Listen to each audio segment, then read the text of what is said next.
আমরা যখন হাজার হাজার টাকা খরচ করে প্যান্ডেল সাজাই দেই, বক্তা দাওয়াত করি, ওই বক্তার নাম শুনে ওনার ওয়াজ শোনার জন্য যখন হাজার হাজার মানুষ আসে, ওই নেতা সাহেব আসে এখানে বয়ান করার জন্য, ঠিক কিনা? আপনি দাওয়াতে দেখি কজন মানুষ নিতে পারেন?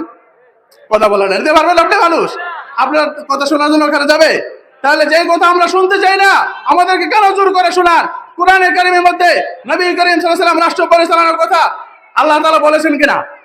এখন আমরা যদি ইসলামী রাজনীতির কথা বলি, এই দেশে যদি ইসলামী রাজনীতি চর্চা না হয়, তাহলে কি কোরআনের চর্চা হবে?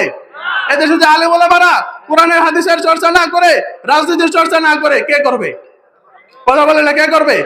ভিন দেশ থেকে কেউ এসে করবে? কেউ করবেন না।